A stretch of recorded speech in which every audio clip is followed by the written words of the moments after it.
Hello, welcome to another little pregnancy update. I am just getting myself ready for the day, putting on, hilariously, I thought this would just be a funny moment, yet another pair of Indigo Luna pants. These, if you haven't seen them already, are like my inside of pregnancy and outside of pregnancy favourites. I will say, if you wear them with normal knickers, you are going to get a pretty serious VPL, but they are so lovely for, look at this little belly growing. But they come right up, so you can fold them down or have them like right up over the big belly. Very cute, very stretchy, very comfortable. But we are now home from Malta, and I thought I would tell you how the rest of our trip went for a little bit of an update, and how pregnancy has been going, how I'm feeling, how it's progressing, and just a little bit about like what's going on in my head and in my body.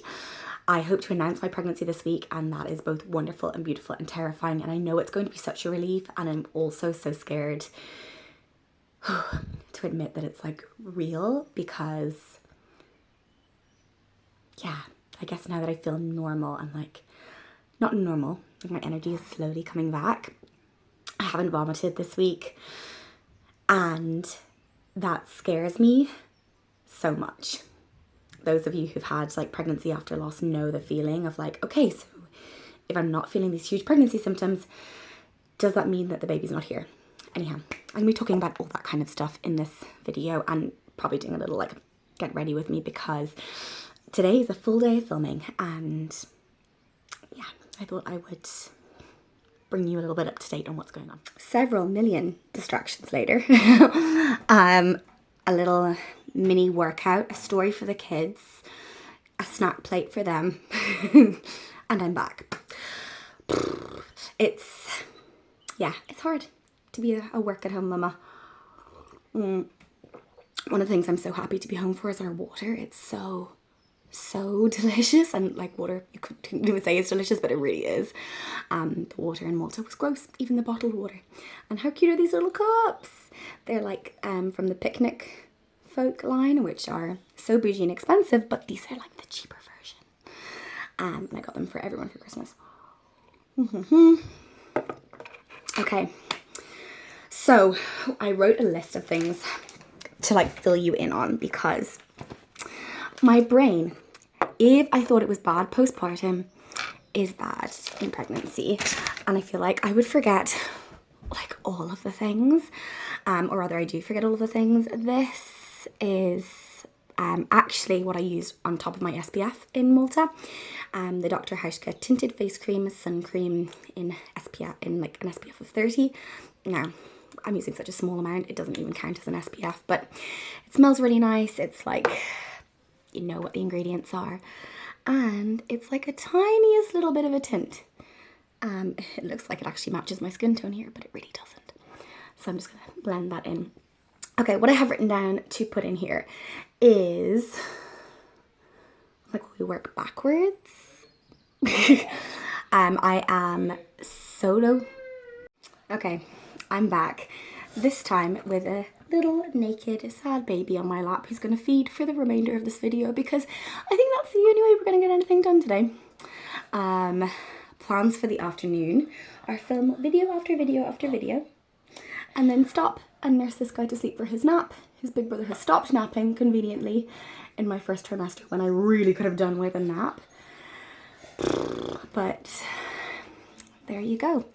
What can you do? You know, I'm trying as much to be really gentle with myself in this pregnancy, which I feel like I wasn't with the last ones. I was just so like busy and like really hustling and grinding, and I'm trying not to lean into that this time, because even though that is my nature, like I love what I do, and I love seeing as my business grows that I'm able to support more families in, you know, feeling really empowered in meeting, but also in nourishing their babies, and taking on more clients feels good for the most part. And then all of a sudden it doesn't, right? So this year my goal is to like, yes, expand the business, but also expand it in a way that means that I can still be at home with the little ones. And you know, up until now, I have no childcare. I'm with this little man 24/7. Atticus does kindergarten like 2 days a week, maybe 3 at a push. This week he'll probably do 3 because I'm solo parenting this week. Pete is away in Cork for work experience. He's in college, in case any of you didn't know. He's going back to do forestry, which is fun and he's really excited about and really loves it. But with the goal that when he finishes, my business can just be like a hobby as opposed to like the sole source of income, and I can just like enjoy what I do and stay at home and homeschool the kids and do other fun things, just take the pressure off, because I've been taking the pressure for a long time. Anyhow, so this week Atticus will probably be in kindy maybe 3 days a week, and then I just work when he naps and I work when the kids go to bed. I take consults or when Pete happens to be home at the weekend. So I did a gorgeous tandem feeding consult just before I started filming.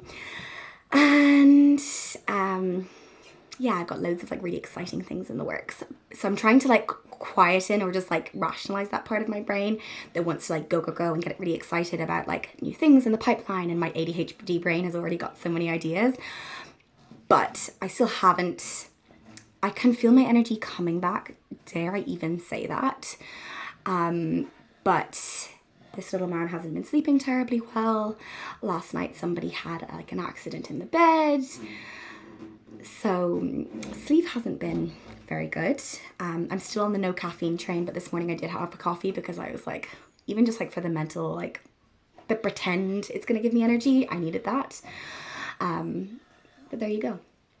Other symptoms. So tiredness slowly easing. The breastfeeding aversion has completely disappeared, which is lovely. So I'm not feeling that like I want to throw my kids across the room anymore. We are still feeding. Atticus barely nurses. Like he really nurses to sleep at nighttime for like 10 seconds. And then maybe once during the night, or if he has like a big fall or just needs a little bit of mumma comfort during the daytime. But I feel like quite easily he could self-wean, which is so exciting and so sad. And I feel like in many ways I'm not ready. And I feel like also with tandem feeding the 2 of them last time, it really set us up for like introducing a baby to our family. And it was such a lovely, gentle transition. So I'm nervous about that. Mental health update. I'm looking at my little list here. I feel like the anxiety lifted genuinely, like the minute that I made a placenta, which worked out so beautifully because it was like pre-going to Malta, and I was so nervous about like genuinely even leaving the house, never mind going traveling with the kids. And so while Malta was so much fun, I set the expectations very low. I was like, okay, the kids might just have meltdown after meltdown, day after day. We might do very little. It might be raining every single day. It didn't rain a single day that we were there, but it was not that warm. Like you had to wear trousers and a long sleeve top every day and a jumper.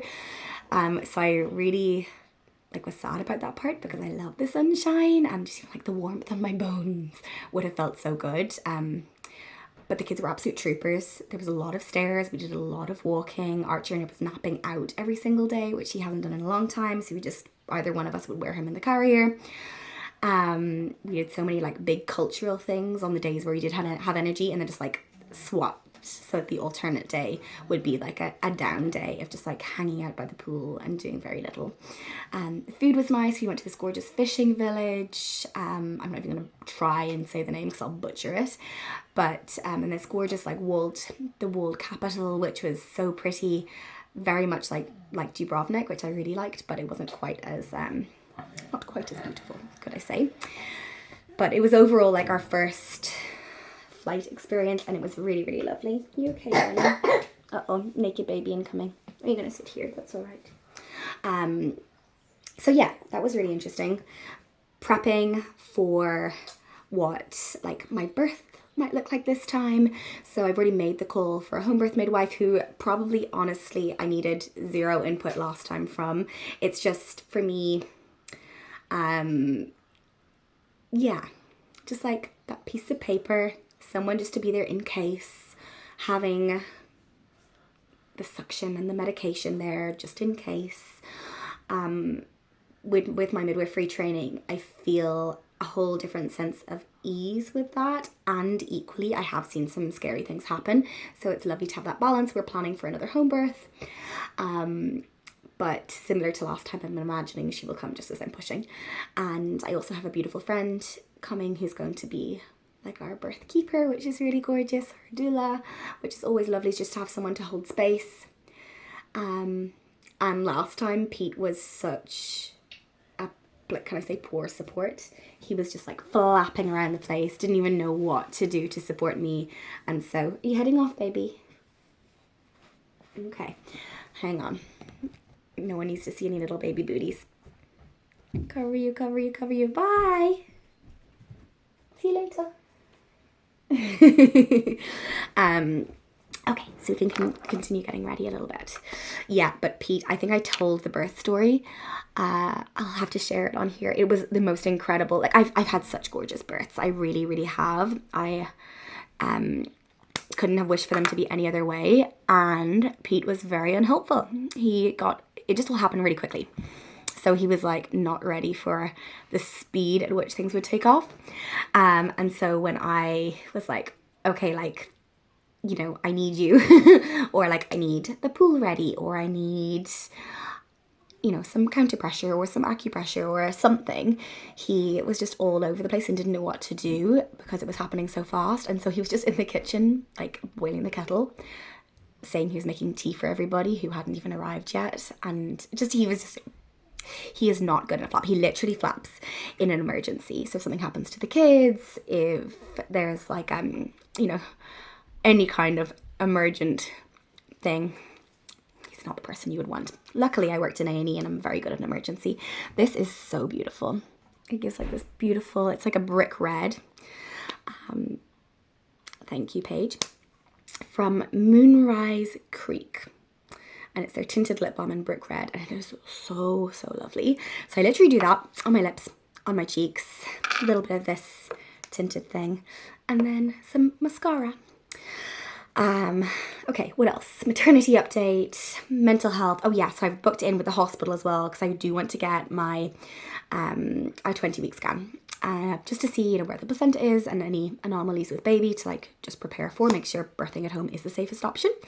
And movement, I have not been working out this week and I really feel it. I really miss it. I'm also seeing the sunshine kind of peeping in Ireland, so I'm hoping I can get some more buggy walks or runs in.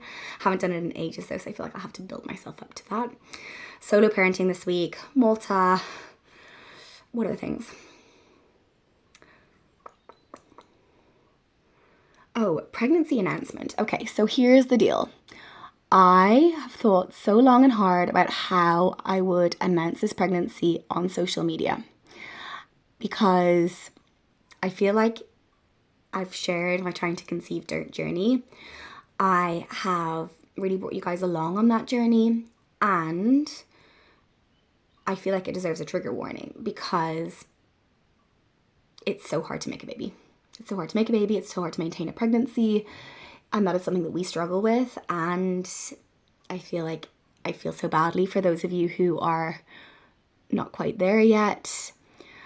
And the other like side step to that is that, like I said, even though, you know, this pregnancy is progressing and I've had no spotting and I've had no cramping or any signs that this little one might not make it, because it's a pregnancy after loss, I feel that so deeply. And I feel that kind of sense of worry so much that it's very scary to announce it and make it real. And yeah, like I want to make a big deal about it. I want to talk to you guys about it because you are all like my friends at this point and it's so scary. So I've been putting it off and I really should just like talk about it and not make a big deal about it. And I guess I'm still so worried that something will go wrong. And that silly thing of like that totally ridiculous part of my brain that's like, well, if you say it out loud, you're going to somehow like jinx it, which doesn't make sense, but it's still there and I'm still human. So yeah, I'm assuming you'll hear a pregnancy announcement from me at some point this week while I am filming this video. I don't know what that's going to look like. I don't know whether it's going to be as cute as I had imagined or whether it's just going to be a really like easy breezy mention. But I'm excited to not be sharing it anymore or not be hiding it anymore so that I can share what I've been doing and how I've been minding myself. They're the main things. I feel like this is quite a long update actually. now that I'm a little bit more put together, I'm going to film, actually the next video that I'm filming is like how we decided we were going to add to our family and what sort of a decision process we go through each time we consider another baby. So I think you guys are really going to enjoy that. And then I'm actually going to take a pause to check in with my next birth client. So that's really exciting. And yeah, I hope you're all having a gorgeous day. Thank you so much for joining me for this other little check-in, and I'll see you in the next pregnancy update.